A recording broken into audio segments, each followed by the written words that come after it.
Please be aware that the comments, views, opinions shared on this podcast are not meant to diagnose a medical problem and/or legal problem. If you do have a medical problem or legal problem, kindly contact a professional. Welcome to An Apple a Day, a podcast, a resource, a community. Share your experiences and learn from others as we overcome barriers and learn to live a happy, healthy life with a disability. Welcome to the community. Here's your host, Jimmy Apple. Hello, my friends. Welcome to another episode of An Apple a Day. I'm your host, Jimmy Apple. An Apple a Day is brought to you by www.famousapple.com. Famousapple.com is the home site for this podcast, and there you're going to find articles about the topics we discuss. You're going to find access to our social network pages. You're going to find access to our private message boards. You're going to find access to our private chat rooms and a lot more. You're also going to find that it's all free. That's right, it's free. All you have to do is register on the site. And you don't have to worry because we never trade your name with anybody. We don't sell your name, we don't trade your name, we don't share your names. We just have it there so that we know who we're talking to and we know that we're not getting double identities and trolls on the website. And this way we make it a little bit safe for everybody that's coming in. So how you doing this week, my friends? You feeling good? Feeling strong? Feeling better than you did last week? I'm glad. Hey, have you been keeping up with your therapy? Have you been keeping up with your exercises at home? Have you plateaued out on the therapy? Well, you still got to keep up with the exercises. Make sure you do. So how was your week? I tell you what, I had a winner of a week this week. Oh boy. We've discussed this on this podcast probably 100 times. And as long as it keeps on happening, we're going to discuss it 100 more. I'm talking about people who try to scam the system. I have zero tolerance for anyone that tries to scam the Social Security disability system. My reasons are it's there to help those who need it. It's not there for people who just too lazy to work. People seem to think that those of us that are on Social Security, for whatever reason, that we're on some sort of extended vacation, that we're getting paid to stay home from work, and that we're living the life of Riley. I don't know where to get these notions from. I'll tell you what, I'll bet you, myself, and everybody else receiving Social Security disability would be willing to trade with anybody else. We'd be willing to trade spaces with them. Let them take all our pain and our disabilities, and we'll take over their jobs and go to work every day. Let them sit home, right? Am I wrong on that? If you're truly disabled, I don't know anybody that wants to be disabled. Nobody in their right mind anyway. You want my Social Security? I'll tell you what, you give me your leg, you got a decent heart, I'll take your heart too, and your hands, and I'll go drive your truck, and you can sit home and do whatever you want to do, color books or something, whatever. But for some reason, people think that being disabled and collecting Social Security disability is easy way out. Oh, it's an easy life. I don't know where their heads are at. And I know you're thinking the same thing. They're nuts. They're absolutely nuts. And it drives me nuts when I hear somebody say that they're gonna get it. They're working towards getting Social Security disability. If they put that much effort towards doing their job or getting a job, they'd be 10 times better off, 100 times better off. Case in point, I had somebody come to me over the last week and say to me, I need your help for my son. Now, we're not talking about a teenager here. We're not talking about somebody who legitimately got hurt. We're talking about this jackass who fell off the back of a pickup truck, who sprained his leg while working. Sprained his leg. Now, this guy's a moron, to be honest with you. He's a moron. But he was smart enough to know as soon as he fell off the back of that pickup truck to lay there, make them get an ambulance to take him to the hospital, and then claim workers' comp. The doctors told him, you sprained your leg. You'll be out for 2 or 3 days. That's it. So now his mother wants to fight them on this. She wants to get him permanent disability for a sprained ankle. You're his mother. Why would you want to do this to your 22-year-old son? And the son's like smiling. He's got a smile ear to ear. He's like the Kool-Aid man. He's like, oh yeah. What are you, out of your mind? You want to go on disability at 22 years old? And she's like, well, he'll never walk right again. Look, he's got a limp. Of course he's got a limp. He just sprained his ankle.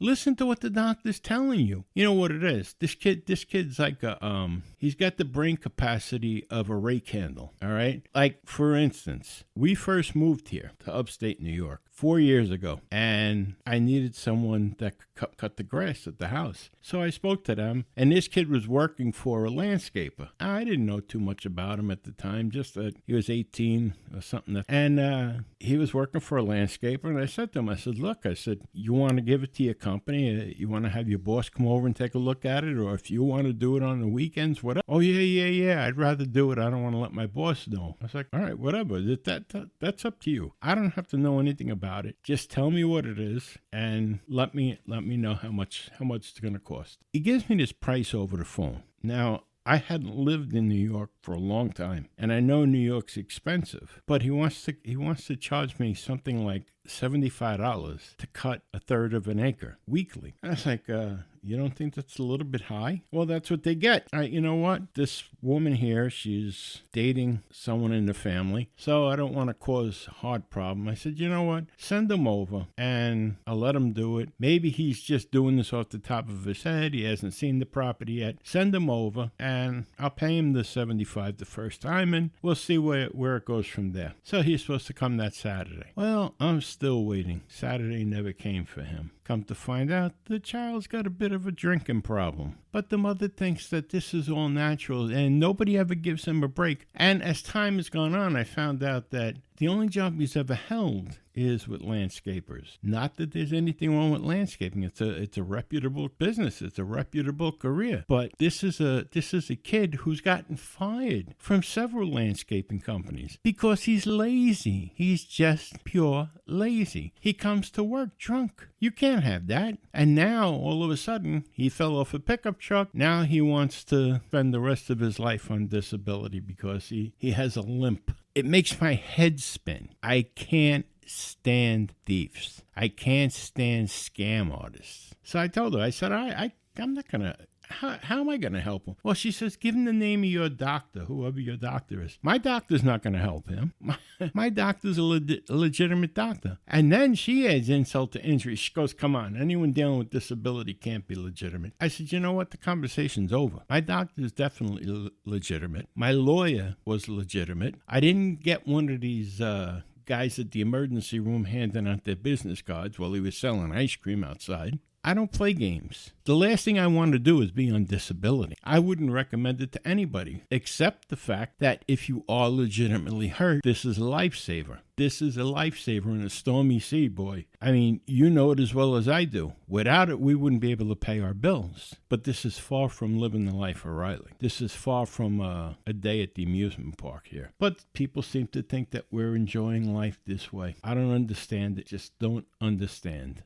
I find it insulting, to be honest with you, that they could look at our life and think of our life as one scam, a scam that they can perpetrate to make their life easier. Did they not realize what we went through? And here's another one. This fella married into my wife's side of the family. This guy here was one of those quote-unquote handymen who did more talking than he did work. And he did all this bragging about he was in the service and he was G.I. Joe and Captain America wrapped into one. And he tells you this one day, and then the next day he's bragging about, I never had to go out in the fields. I was the guy that put the rubber chocks under the wheels when the planes came in. So what were you? Were you a combat vet or were you the guy that put the rubber chocks under the wheels? To me, there's no difference. You serve your country. But...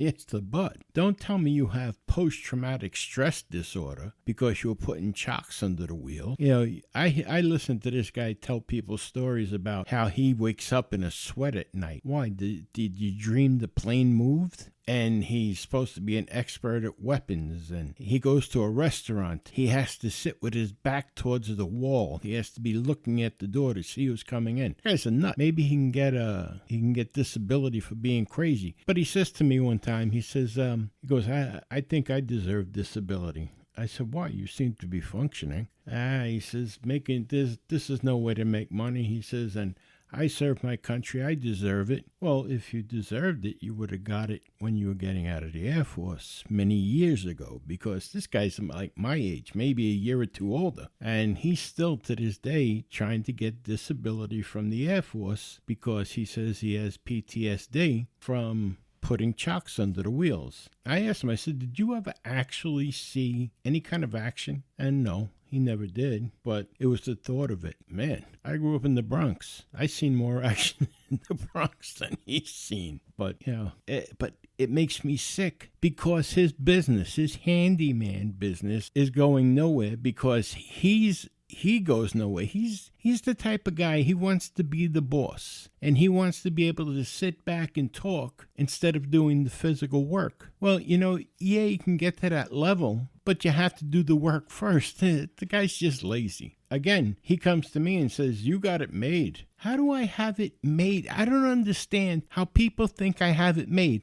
I'm in a wheelchair. I can't feel my hands anymore. I don't have a leg. How do I have it made? My eyesight's going blurry. I've had 2 heart attacks, 3 strokes. How is that having it made? But I guess the grass is always greener on the other side for some people. And if this is the other side that they're looking at, their side must be really crappy. That's the only thing I can think of. But I guess you have to feel bad for the stupid. That's the only thing I can think of. You have to feel bad for the stupid. Now, before we go to break, I just want to put this out there. Now, the reason that I continue to go over this whenever it's brought up, because I want to put it back in their lap. The people that are telling us that somehow we're getting a free ride here. We're not getting a free ride. We didn't become disabled because we figured, ooh, this is the way to go. No work. Believe me, being disabled is work, whether you believe it or not. The pain that comes along with being disabled is work. This is no free ride. Not only are we limited with ourselves physically, we're limited financially. I can't speak for everybody else. I was making a lot more money working than what I make being disabled. I thank God every day for the Social Security disability, simply because it's helping me pay my bills. It's helping me to survive. Without it, I probably wouldn't. And for anyone to make little of what's helping me to survive, I find that insulting. You're gonna scam it like it's some extra pocket money for you? This is what helps me to survive. This isn't pocket money. This is what pays my bills. This is what puts a roof over my head, along with thousands of other people. And you're gonna scam it. You're gonna put money in your pocket so you can live a better life. It's insulting. It's demeaning. You may not see it that way, but put yourself in our shoes. And one more thing, to the people that say, well, the government, you're riding on the government. No, we're not riding in on the government's coattails here. This is insurance that we were forced to buy. I've used this example before. If you have an accident with your car and your car has $20,000 worth of damage and they cut you a check for $20,000, did the government give you that money, or are you entitled to it? You're entitled to it because you paid insurance on your car. Well, as working Americans, we pay insurance on our health. Every paycheck it comes out. And for you to turn around and say, oh, we're living off the government? No, we're living off an insurance that we had to buy. And again, I thank God every day that insurance is there. And anyone that complains about it, think about it. God forbid you ever find yourself in this predicament. And those that want to be in this space, those that want to collect disability, you ought to have your head examined. Thank God that you have your physical being. Thank God that you can go out and go to work. Thank God. Don't belittle us by taking what we depend on and acting like it's pocket change for you. Maybe it is, but to us it's not.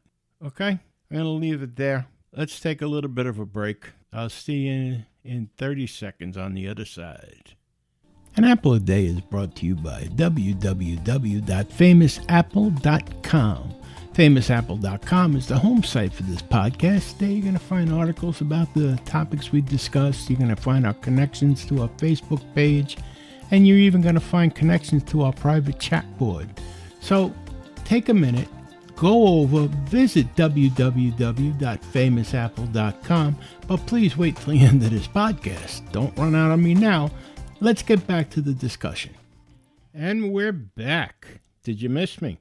I knew you would. Hey, I've got two messages here from the Department of Social Security. This first one comes from Jim Borland. He's the Acting Deputy Commissioner for Communications. It says, most people know at least something about Social Security. For decades, Social Security has been providing valuable information and tools to help you build financial security. Here's your opportunity to find out a little bit more with some lesser-known facts about Social Security. Number one, Social Security pays benefits to children. Social Security pays benefits to unmarried children whose parents are deceased, disabled, or retired. Number two, Social Security can pay benefits to parents. Most people know that when a worker dies, we pay benefits to surviving spouses and children. What you may not know is that under certain circumstances, we can pay benefits to surviving parents. Number three, widows and widowers payments can continue if remarriage occurs after age 60. Remarriage ends survivors' benefits when it occurs before the age of 60, but benefits can continue for marriages after the age of 60. Number four, if a spouse draws reduced retirement benefits before starting spouse's benefits, his or her spouse's is younger, the spouse will receive 50% of the worker's benefit amount. Your full spouse benefit could be up to 50% of your spouse's full retirement age amount. If you are full retirement age when you take it, if you qualify for your own retirement benefit and your spouse's benefit, we always pay your own benefit first. For example, you are eligible for $400 from your own retirement and $150 as a spouse for a total of $550. The reduction rate for retirement and spouse's benefits are different. If your spouse is younger, you cannot receive benefits unless he or she is receiving the benefits, except for divorced spouses. If you took your reduced retirement first while waiting for your spouse to reach retirement age, when you add your spouse's benefits later, your own retirement portion remains reduced, which causes the total retirement and spouse's benefit together to total less than 50% of the worker's amount. Wow, that's kind of confusing. Number five, if the spouse's retirement benefit is higher than your retirement benefit and he or she chooses to take reduced benefits and dies first, the survivor benefit will be reduced, but may be higher than what your spouse received. If the deceased worker started receiving reduced retirement benefits before their full retirement age, a special rule called the retirement insurance benefit limit may apply to the surviving spouse. The retirement insurance benefit limit is the maximum survivor benefit you may receive. Generally, the limit is the higher of 1, the reduced monthly retirement benefit to which the deceased spouse would have been entitled had they lived, or 2, 82.5% of the unreduced deceased spouse's monthly benefit if they had started receiving benefits at their full retirement age, rather than choosing to receive the reduced retirement benefit early. Social Security helps secure your financial future by providing facts you need to make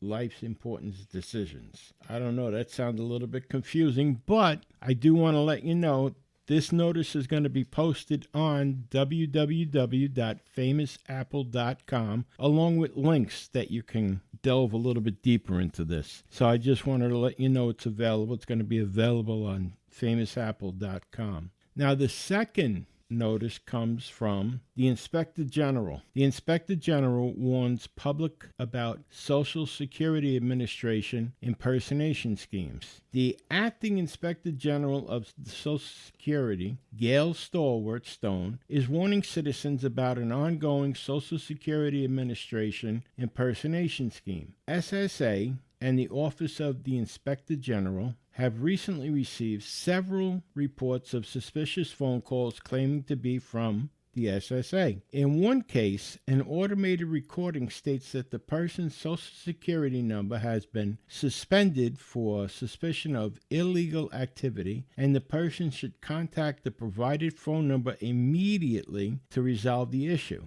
The call concludes by stating that if the person does not contact the provided phone number, the person's assets will be frozen until the alleged issue is resolved. In another case, the caller claims to be from the SSA headquarters and waits for the person to provide them with personal information such as their Social Security number, their address, and date of birth. In January, the OIG shared similar information from the Federal Trade Commission, which reported an increase in reports of suspicious phone calls from people claiming to be from the SSA. SSA employees occasionally contact citizens by telephone for customer service purposes. In only a few limited special situations, usually already known by the citizen, a Social Security Administration employee may request the citizen to confirm personal information over the phone. If the person receives a suspicious call from someone alleging to be from the SSA, the citizen should report the information to the OIG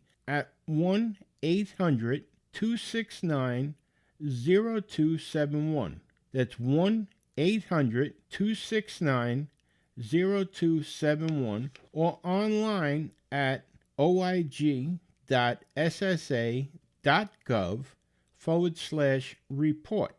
That's oig.ssa.gov/report. The Acting Inspector General continues to warn citizens to be cautious and to avoid providing information such as your Social Security number or bank account number to unknown persons over the phone or internet unless you are certain of who is receiving it. Beware of suspicious calls from unknown persons or sources. And when in doubt, contact the office entity to verify the legitimacy of the call, she said. If a person has a question about any communication, email, letter, text, or phone call that claims to be from the SSA or the OIG, please contact your local Social Security office or call Social Security's toll-free customer service number at 1-800-772-1213. That's 1-800-772-1213.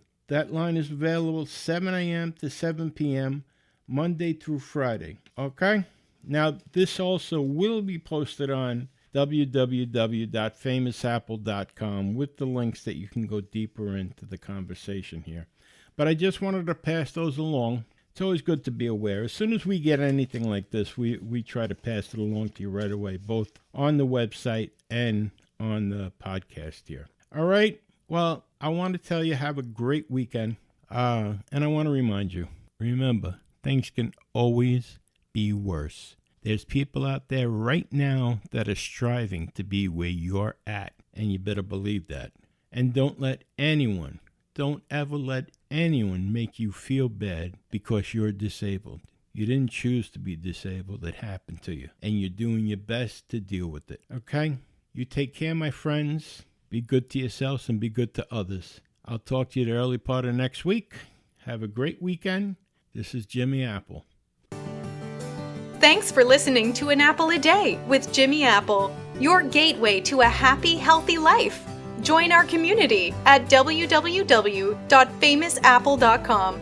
See you next time.